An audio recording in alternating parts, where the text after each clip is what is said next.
What is up, YouTube? Today is going to be like a semi-rant video. If you don't know me already, I'm a High Masters Tank and DPS player. I've been playing Overwatch since Season 5. Fun fact is I played Doomfist back in Season 5 and up just because my computer couldn't, handle the frames for tracking like DPS characters. So I was like, I'll charge my punch and just punch people to walls and instant kill them, and that was fun. That's kind of besides the point. But basically, I have been scrimming Overwatch on and off for about 2 years now, a little bit more than that. I also owned a team for Overwatch 2 during the beta. I also coached for a couple other teams before Overwatch 2 came out, and even during Overwatch 2 when it was in beta, and then also when it came out. So that's a little bit of background on me as far as scrimming goes. So I'm kind of, I've been in the scene. I kind of understand, a little bit what I'm talking about. But today, this semi-rant video is going to be more or less just talking about just kind of the, things that I've experienced when I was an Overwatch coach, and when I, my scrimming experiences and stuff. So starting out, basically, if you don't know what scrimming already is, it's basically like in this game for Overwatch 2 now, it's where you basically get 5 people on one team, 5 people on another team, both pre-made teams, connect maybe through Discord server or something, and you're basically going to just duke it out in a custom game mode as if it's like a ranked match. You're going to play it professionally. It's what a lot of Overwatch teams play. They play each other. They play other teams just for really good practice. And so the idea is just to maybe have fun with your team. There's also teams not just strictly for fun. They're, for improvement. So the idea is, you get a team that's, relatively close to your skill level, and you play other teams that are relatively close to your skill level, teams that are even better than you, and then you try your best to beat them. One of the reasons why people play scrims or think that scrims are more fun is because there's not a lot of like boosted players. They're like, you get to know your team. They're like really tight comms. Just overall, like, people might think that it's a better experience because you can play Overwatch more in the way that it's like seen in the Overwatch League, or played kind of professionally, if that makes sense. So yeah, I mean that's a pretty good description of scrimming, at least in my head. If you have any other questions about it, let me know. But basically, I was doing that for 2+ years. I don't know the exact number. I've been playing Overwatch for a long time. But basically, I'll preface this entire video. I basically only play DPS and tank. I've been messing around a little bit with support. I've climbed to Diamond. I'm hoping to climb to Masters this season, maybe get some Life Weaver gameplay in. But that's just the preface. I don't really like support. I don't view it as very fun. It's not very easy to climb. It's not very easy to carry. I view it as like basically you cannot carry on support because of the way that it works. It's basically just enable someone else to carry you. The tank is tank diffing, so you heal him more. You find a DPS, you pocket them. It just is what it is. That's just how I view the game. So just moving forward, I played for 4 different Overwatch teams in Overwatch 1. I coached 3 different teams in Overwatch 1. I owned an Overwatch 2 scrim team that played. They started in Diamond and ended high Masters, so 3900. But we were scrimming GM as well, low GM. But yeah, so just getting right into it. If you have some scrimming experience, I'm willing to bet like 2 kidneys, both of my kidneys, maybe somebody else's kidney. Let's bet someone else's kidney and my kidney, that you have seen a coach or a manager or somebody who's in your scrim lobby or whatever that is a Mercy one trick, or they play other supports but they have negative win rates on them and they go back to Mercy, the tried and true method. I believe these players are boosted, is what it is. Too bad. Whatever, that's an opinion. But it's super infuriating for me, like when I have these scrim teams, and I've had 2 of them before. So 2 out of the 4 scrim teams that I had, both one-trick Mercy players, and I'm having to listen to their advice about certain rotations and certain plays when you're playing tank, when you're playing DPS. And it's really infuriating because imagine that you're playing, let's say, Sombra, and you're getting coached on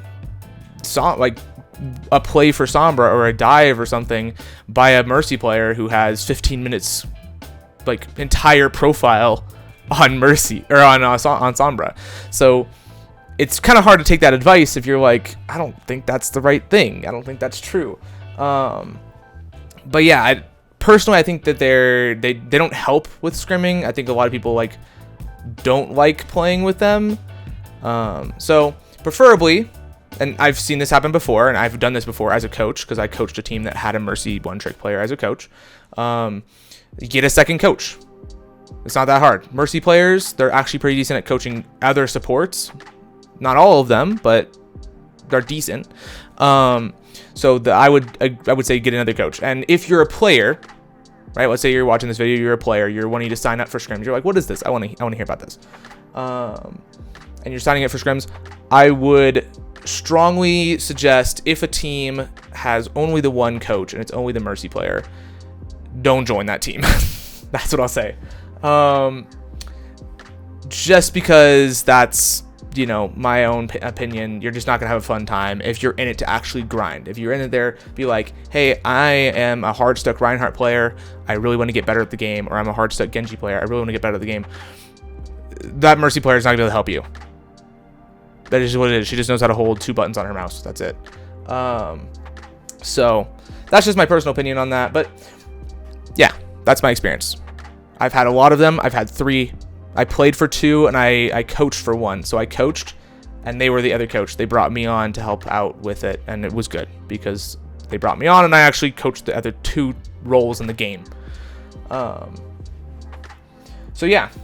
And I have like real life examples. I literally have a friend who was Hardstuck Plat and playing on this Mercy team, and they quit the team and now they're pushing High Masters. And I have another player who stayed on that team and is still in Plat after 2 years or something like that. It's insane. So I think honestly though, that idea, that last one, is more just because they didn't really want to learn. They were a tank player. I tried to help them. They didn't want, like, they took my help and they're like, yeah, I'll roll with it. But then they never actually like absorbed what I was telling them, if that makes sense.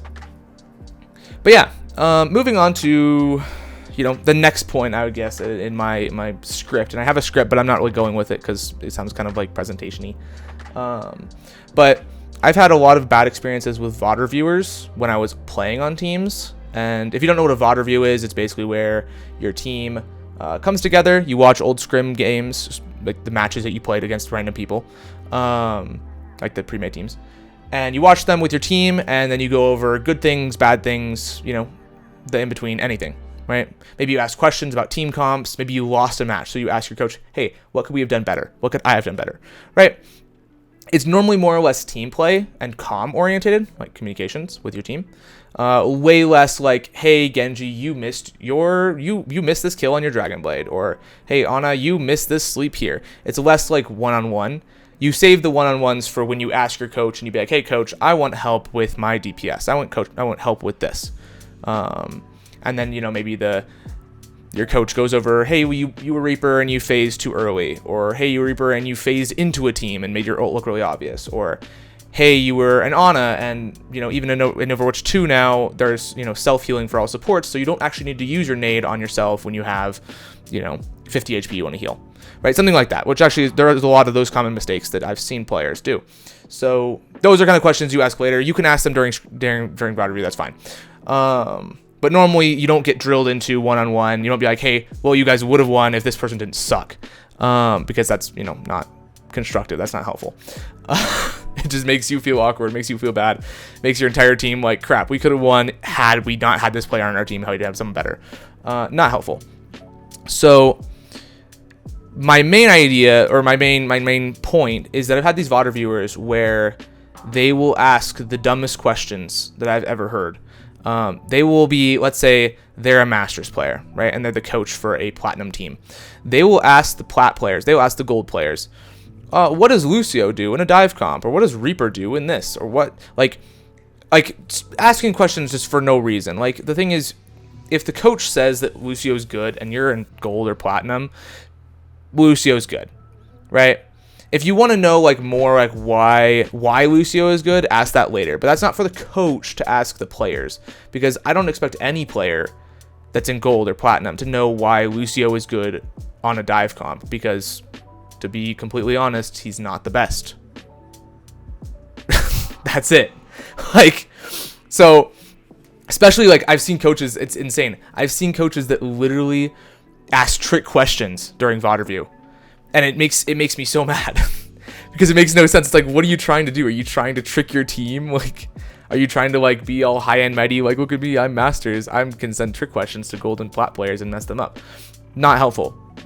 If you see someone do that, I would highly recommend, if you're a player that wants to improve and you're like, hey, scrimming might be cool, I want to do scrimming, sit in on one of the VOD review sessions. So normally what you do is you'll apply, you do an application, whatever. It's super easy. It's just like, hey, I want to play. You'll find a server and they'll message you, you message them. If you put up an ad, they put up an ad, doesn't matter.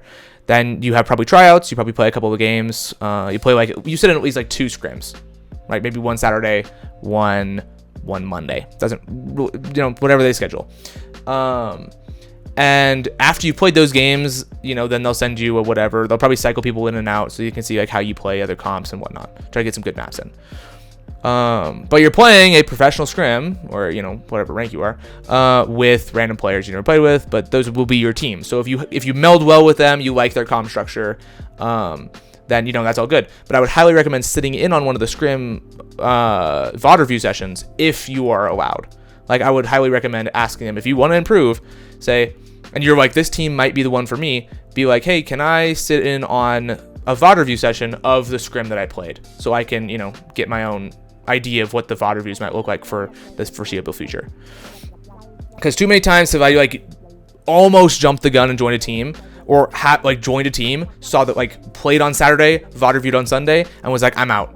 Like, these VOD reviews suck.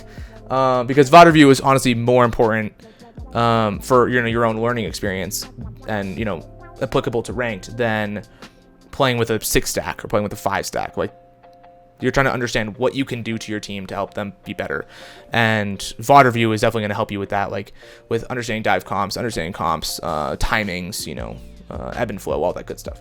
So really, I would recommend sitting with a coach, getting a one-on-one with them to kind of understand that smaller stuff. But when you're with a team and you're doing VOD review, make sure you sit in on those after your scrims if you're looking to try out. Most of the time they probably won't let you, but if depending on if you meld well with them, they might. Or to say you want to sit in just to see if this team is the right future for me. There's also a lot of scrims that are what's the word? They're all just for fun. Right, the manager, the coach, they all know each other. Half the team knows each other, or let's say it's like a gold scrim, right? Maybe the players, and this happens with the Mercy players a lot. Maybe you have a Mercy coach who is, let's say, high diamond, high masters, right? Doesn't really matter. Maybe even GM, and their team, the owner of the server, the owner of the actual team, is maybe the boyfriend or the duo partner. They're the DPS player. So the support player plays with DPS, they get boosted. They're now the coach because they played in these high level games, right? And you'll get these people who like maybe have their friends who they want to get into Overwatch, and so they'll make a team. They're like, hey, we could scrim. Scrimming is fun, and we'll set you up in a gold scrim, and you can get good practice and whatever. And that's just like a fun thing that they do. And there's no like improvement there. There's no nothing. Like, they're not hoping for like crazy improvement, where like I've seen improvement from literally playing in gold lobbies all the way like in I think less than a month moving into playing high masters. So I've seen major improvement in scrimming, but some teams don't take advantage of that. But yeah, that was a lot of talk about VOD review and what else. But I do also want to talk about resources. And in Overwatch, people always talk about resources like ability cooldowns and whatnot, but I mean resources like in the literal sense. The resources that a coach might give you, like I used to give my players all the resources in the world, like so much that they couldn't absorb it all. Like, it'd become like 10, 20 videos a week that are all like out like an hour long, and it's just like there's no way they can watch all of it, but I'm getting them stuff that if they want it, they can have it. If they don't want it, they don't have to have it. It's not that big of a deal. It will help them improve though. So if they want it, I think I found this one video that was like 2.5 hours long, and I'll probably link it in the description if it's good, but it was an old Overwatch 1 video. It went over every single character in the entire game and went over maybe like a 10-minute analysis of like gameplay, like how to play them correctly, like how they should be played. or like what they're good at, like what game, like what maps they're good at, like kind of the idea, and then put like examples and stuff. It's great if you're trying to like learn a character fast. They're not going to go in like, this is how you you know, hit some sick nasty combo on Doomfist and hit a rollout like get quaked on. They're not going to help you with that, but they will tell you like Doomfist does this, and obviously it's not going to be Tank Doom, it's going to be DPS Doom because it's Overwatch 1. He might have had a new uploaded video though, but the video is great. I love the video because whenever somebody comes and asks me like, how do I play a certain character, and I'm like not super sure, I can just be like, look at the video, because the video like 10-15 minutes per character, you get the whole shebang. I think maybe at Mark 5. You get the whole shebang, and you know, you learn a lot. That's great. So yeah, just taking advantage of the resources if you really want to climb, taking advantage of the resources that the coaches give you. And I used these resources when I was a player. I remember I played for one team. I think it was a mid diamond team, and I was like one of the worst players on it. I like joined it and I was like, I have no idea what I'm doing. I'm like high plat, wanting to get into diamond, or like just peak diamond, and now I'm playing in the scrim. And they were playing like 3.4, like almost masters. And I was like, what am I supposed to do? I'm playing Reinhardt here. And he was like, you got to play ball. And I was like, I don't want to play ball. I play main tanks. And he's like, well, ball is a main tank. And I was like, okay. And so I had no experience with ball. Now, fast forward to now, I think I'm in the top 5% global ball players worldwide. I play ball primarily. I'm like a Ryan ball player. So I can always flex the other characters, but ball is like a nice... I like him. He's cool. And so, yeah, I used all the resources he gave me. I was like, I have no idea how to play this character. Figure it out, because I have no idea. And he did. He like was like, here's all the resources. Start watching. And I started watching, and I became better. And I was really not wanting to play ball, but now I like ball a lot, and I'm glad I learned him, because he's OP against certain comps. So yeah, just taking advantage of those kind of things. It's great. So talking about imbalances, because again, this is something you'll see in scrims, and if you're familiar with scrims, you know about this. This is basically where your average SR is, let's say, middle of plat, 2700, right? That would be plat 3. And basically, you might have a player that's in gold on that team. You might have a player that's in diamond on that team, and those two players equal each other out and make that mid plat elo.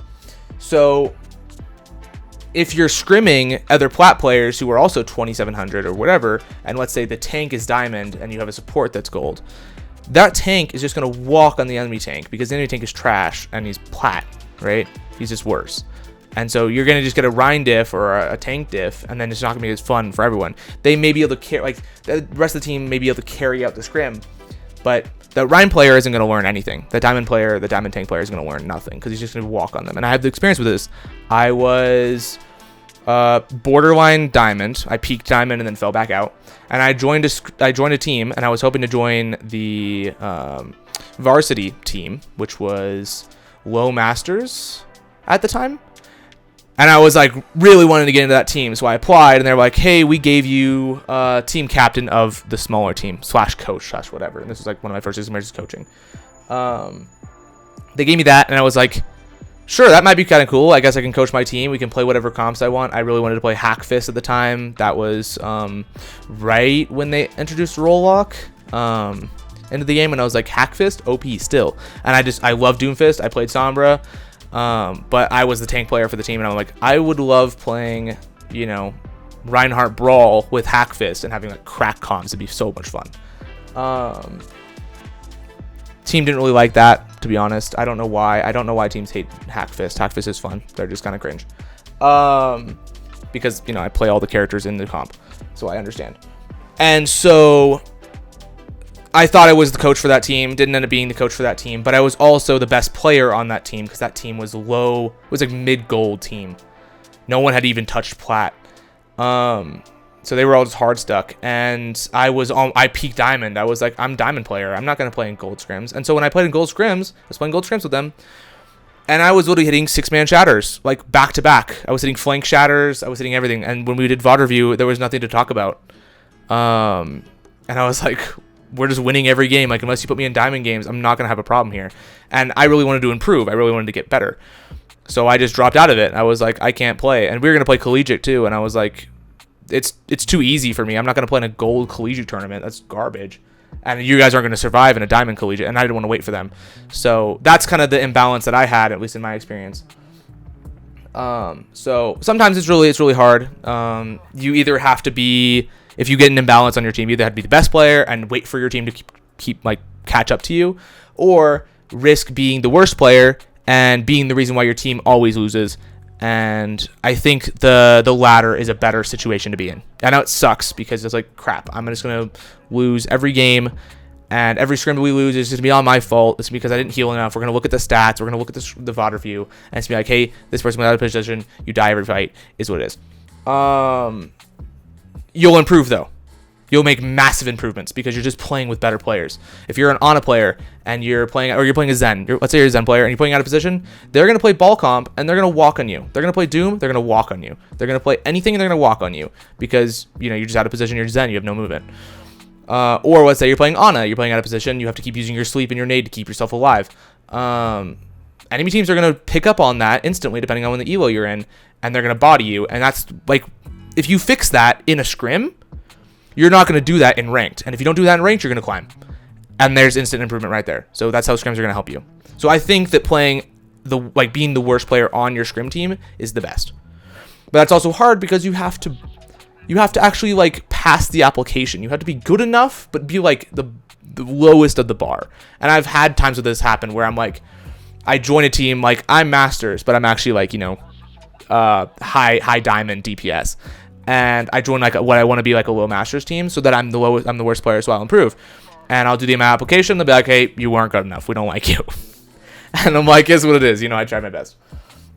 So you might have that happen. Best of luck to you. I've had a lot of imbalances on my teams, and it's good to work with them because as a coach, you see a lot of improvement. It's a little bit frustrating when you have someone who's throwing your games and just doing really bad misplays because they're not like playing in the elo they're supposed to be in. But when they improve so fast. Hence my one team that went from like, I think I said diamond, platinum, I don't remember, something there, all the way up to playing high masters. That entire team was made up of platinum players, and one of them was a masters player. And so that was the imbalance, is that we were scrimming diamond, and then one player was just carrying them. And so we just started going higher and higher and higher until we hit like high masters, and then the team was able to keep up, like doing the VOD reviews and everything. They were able to keep up with the pace and everything. They started learning faster, which was great.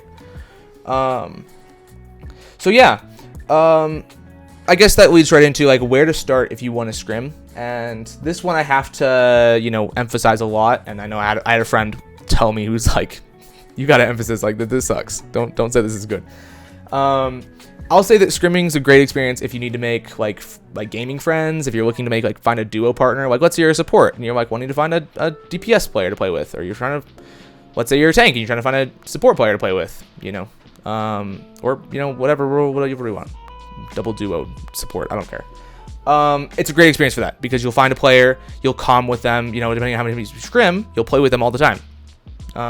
So they'll be great to play like ranked with. Or you just want to like enjoy Overwatch because solo queue is trash. And I know solo queue is trash. So if you want to enjoy Overwatch and you want to play like, and not have to worry about like, oh, we lost, it sucks, I lost more SR, I lost more digital value, whatever you want to call it. Like SR is just a number. It's not even a number anymore. It's an icon.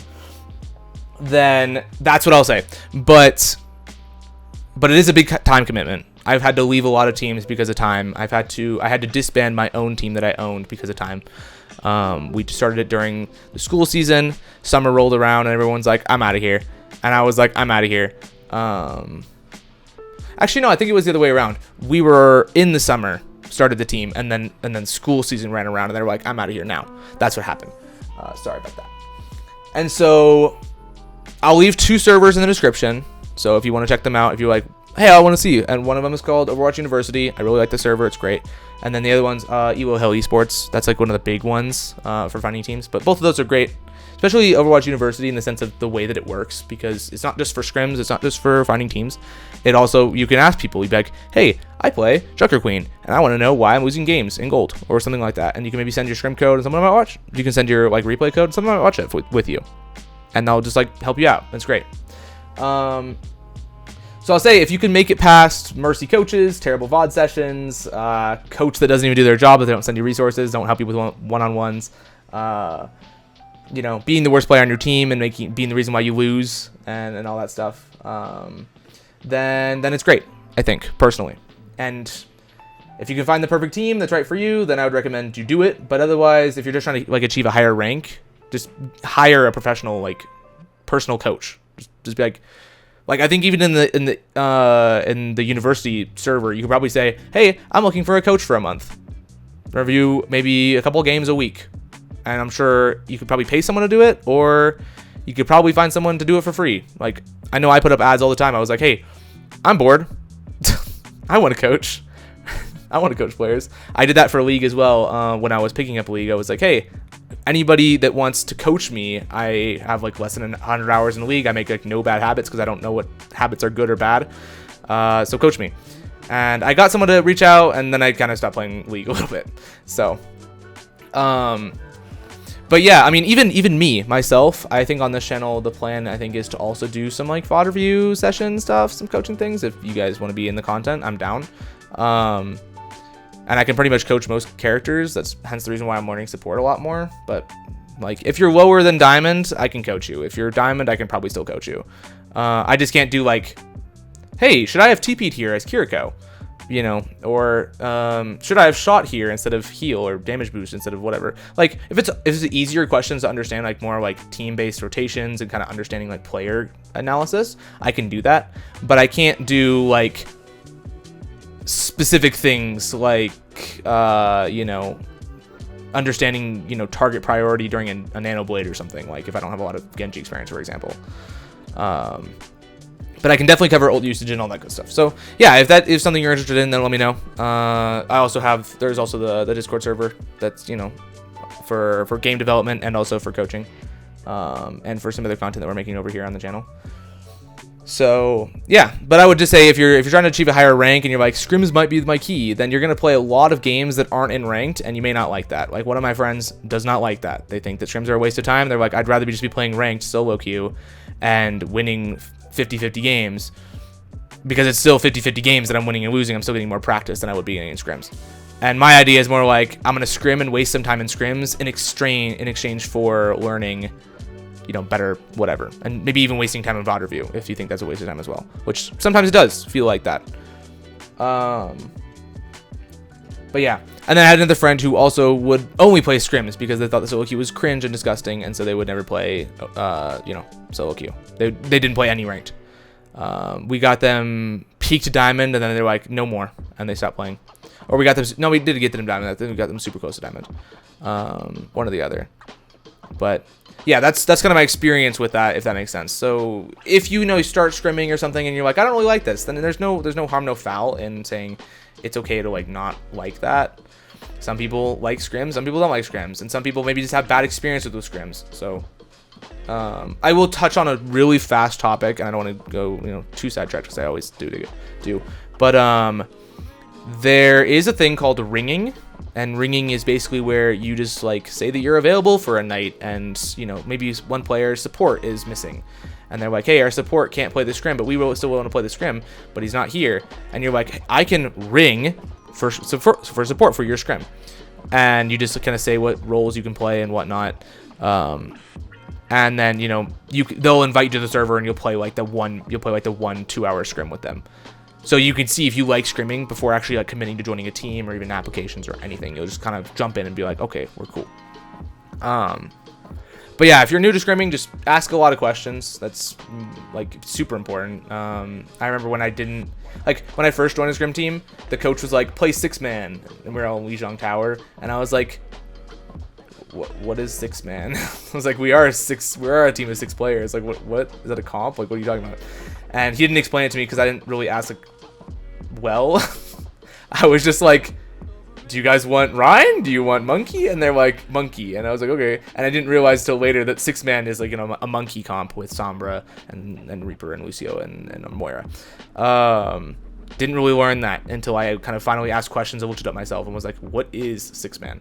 So you just ask lots of questions if you have no idea what they're talking about. There's also a lot of lingo sometimes. You'll probably learn a lot of comm terms if you haven't had a lot of experience with like hardcore comms. So again, also if you want a video on that, I'm completely down too. Mine might be a little bit outdated, but better than nothing, if that makes sense.